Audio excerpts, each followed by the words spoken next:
Hi, it's Marika from My Creative Quilts. It's been a while since I made a video, but I have a How Did I Quilt That one for you.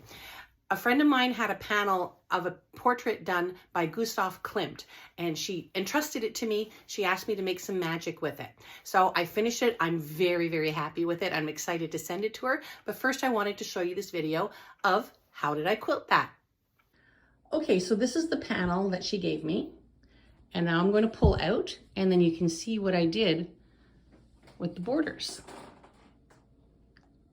I like that look. I chose some beautiful batiks that went well with the colors. And now let me show you the stitching and the decisions I made while I was doing the quilting. Now, I'm not an art student, an art expert. I have never taken an art course, but the thing that I noticed that really stood out with this when I started working is how, I don't know if the word casual is the right word to use, but there is nothing really symmetrical. Everything is different. Even his squares.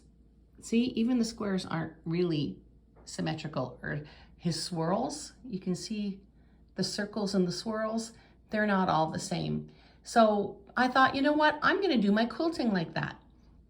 So the first thing I did was I followed the flow of the dress. I just quilted down with this beautiful gold thread. I emphasized these shapes.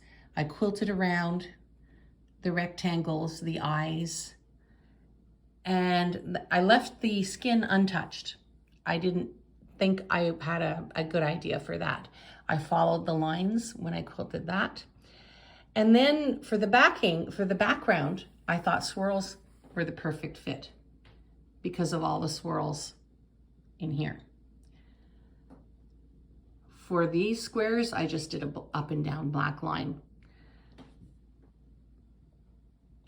So then we needed to decide how to do the first border. First of all, look at this beautiful batik. I love it. I decided to do the squares because it was mimicking the squares beside that, plus the squares in the panel itself. But instead of being exact, I did not use a ruler. I did not measure to make sure. I thought because his squares aren't always the right shape, mine shouldn't be either. So I freehanded it. I did use a ruler to make the line straight, but not for measurements. And then for the next one, I love this blue. It really brings out the blue in the panel. And since there are a lot of circles, I thought, I am going to quilt pebbles. Actually, they're bigger than pebbles, but. So I did that all the way down, all around. And I thought blue and water and bubbles, I liked that idea. The black I decided to leave untouched. And then when I went to the green, I said, I'm gonna do swirls again to pull in the swirls from the panel. And then the outer one, which is this beautiful gold, and you can't really see it yet. See, there's gold flecks in there. And I did what we call piano keys. But again, even though I used a ruler to try and make the lines straight, I didn't make them exact 1/4 of an inch apart because I didn't want it to be too strict. It didn't look, if it was too severe or too, it just didn't, to me, it didn't seem like it would fit the style of the painting. And then down here for the green, I was looking for movement. So I just did the wavy lines meeting up with each other. And let's see what else. Okay, there's her head. I did the outline there. And then you can see that up there, I followed the zigzags. And that's how I made the decisions for this quilt.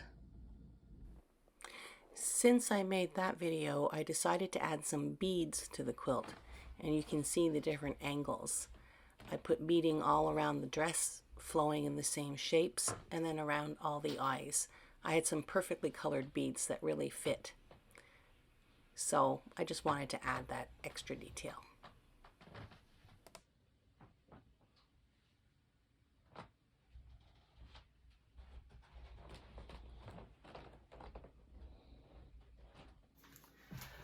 So I hope my friend is as happy with it as I am. I don't know how I came up with this idea. I think I saw somewhere, somehow, somebody who had done a similar type of border around the quilt. And I just liked it because it was asymmetrical. And I thought it just really set off the quilt well. So I'm very happy with it. I really hope my friend likes it as much as I do. Otherwise, I'll keep it.